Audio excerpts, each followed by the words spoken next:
Hello, strangelings. Welcome back to my parlor. So, before I start, guys, there might be some background noise. I'm so sorry. Also, the lighting. It's kind of interesting, I know. It's a really hot day, and I do not want to close my window or turn on, I should say, my artificial lighting, because you're about to see me peel and sweat if I do that. But that's not what we're here to talk about. I just wanted to make sure that I let you guys know that that's how it is today. So today, as you might be able to tell by the title, I'm thinking about something in specific as usual. Today I wanted to talk about something that I have been seeing cropping up recently within the last few months on social media, in music, so on and so forth. And that is the idea of everything I touch turns to gold. You see, for the last couple of years, I have been frequenting the corners of the internet that are primarily devoted to things like healing and psychology, of course, because psychology has always been something I've made sure I've been keeping up on. And also empowerment. Now, of course, these are mostly the circles and corners of the internet that I am finding this on. However, I am finding it leeching onto the normal portions of the internet as well. I couldn't tell you about things like the manosphere. I know thy enemy might exist, but I would not suffer myself to have to go through that. Trust me. I mean, I've heard enough just from the stuff I've seen alone. I don't need to suffer that at all. Besides, I don't think the manosphere would like it if I got in there. Yeah, anyway. So, yeah, I've been seeing this cropping up more and more often. And everything I touch will turn to gold is a great premise. When we're considering the idea that I have all the talent in me to make everything I need to survive, or to do everything I need to survive. I have the capability, I have the strength, I have the wisdom, whatever all it is. You have everything within you to succeed in the venture you are trying to do, kind of mindset. It's the mindset of, I have a way to walk into every room and make everyone understand that I'm the center of attention. Not main character energy, no.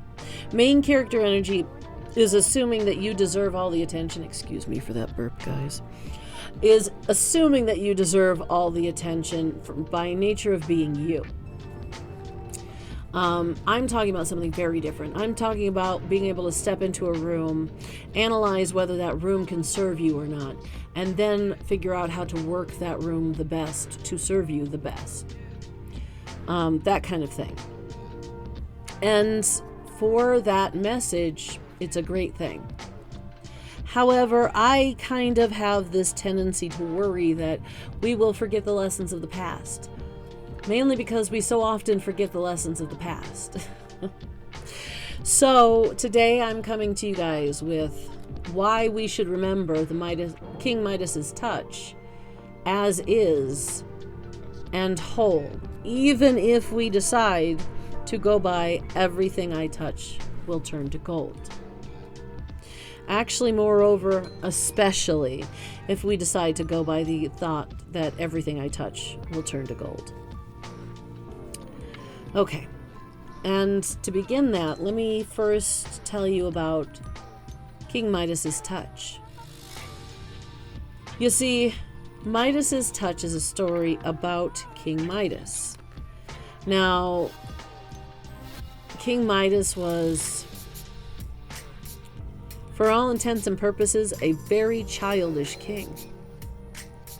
And I say he's childish, and in current internet speak, you guys might actually even call him narcissistic.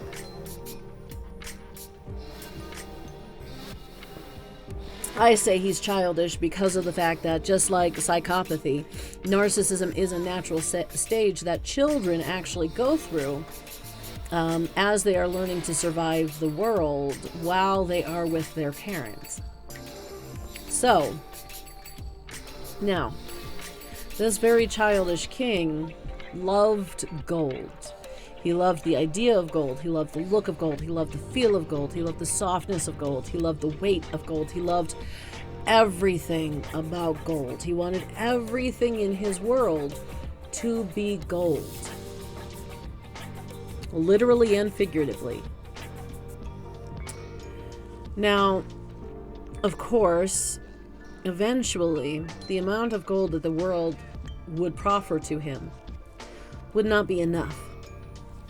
And he would cry to the heavens that he needed more gold, that he needed to access more gold, that he needed people to bring him more gold, so on and so forth.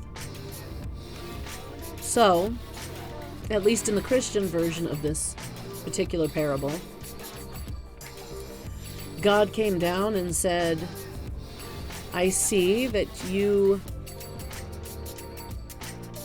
are wanting the gift of gold abundance around you everywhere.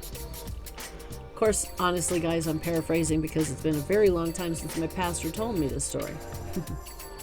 The full story. And I'm also cliff noting what he told me as the full story as well.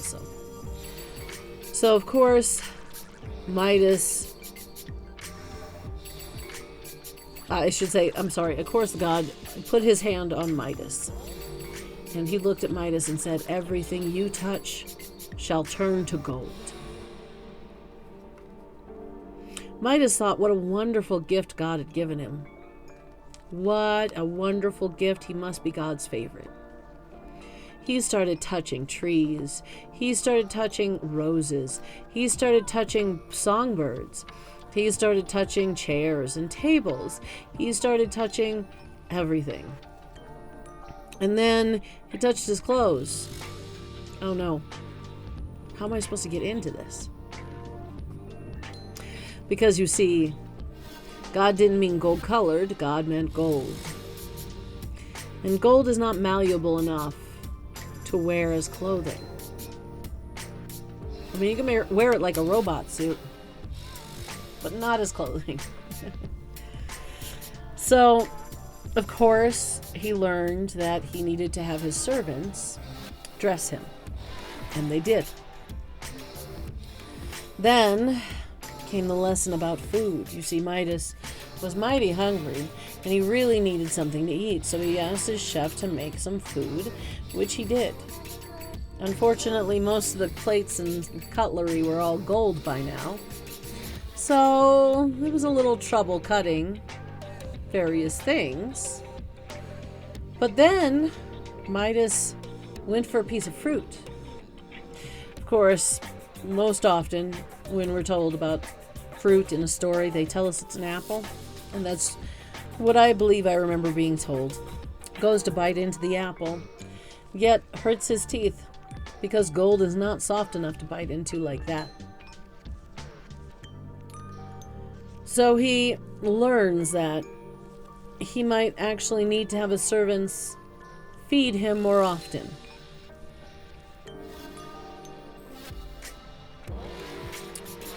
So,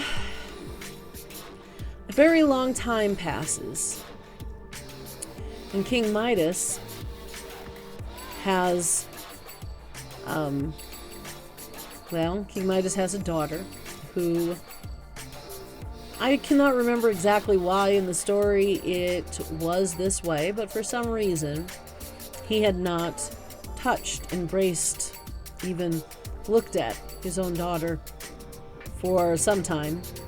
And by the time he had seen his daughter, he had forgotten that everything he touches turns to gold. So his daughter comes to him with some news, and frankly, I don't remember if it was good or bad, but it was news that she deemed she would like an embrace for, a nice hug from her father. And he deemed that she should get a hug too. And he did not think, not a single moment, about the fact that if he touches her, and by the time the embrace was over, he realized she was gold. Now, of course, in the telling I was given, Midas cried and wailed and even displayed anger towards God that his one and only precious child should be turned to gold and effectively ended, so to speak, in this way. Now, of course, I cannot tell you, because I do not remember, if my pastor told me the ending where she did not survive or the one where she did. I have heard it told both ways, and either way, it's still a tragedy. You see, the idea that everything I touch will turn to gold means that I am prolific at being able to create, especially things that people are willing to pay me for, in monetary value or in resource value, doesn't matter to me. But the idea that you are creative in that way, to that caliber, is a great sentiment for the statement. However, the true story of the Midas touch was a parable. And as we know, parables are all moral stories. This parable was meant to teach that such high levels of greed for any one thing can be something that absolutely is wonderful for you. But it can also be something that destroys your entire world. And that's really the lesson that Midas was learning in this parable, and the lesson that is supposed to be being taught to the person hearing it. Unfortunately, I can tell you where any possibility of divorcing from the idea of greed being bad actually happens. You see, back in the 80s, the phrase was coined, greed is good. Greed, however, unfortunately, can lead to definitely certain disaster for everything you hold dear if you're not cautious. After all, there is a reason why the Christians chose to write greed. I'm sorry. There is a reason why the Jewish people chose to write in greed as one of the 7 deadly sins. But I'll save that one for next week. Alright guys, I'm going to get out of here. It is too hot to be here for too very long. And I mean, I've got to take the time to edit this up and put it up for you guys. So I will go ahead and get out of here. But please make sure you remember, it doesn't matter who you are. I love you. Take care of each other. And I'll see you guys in the next video.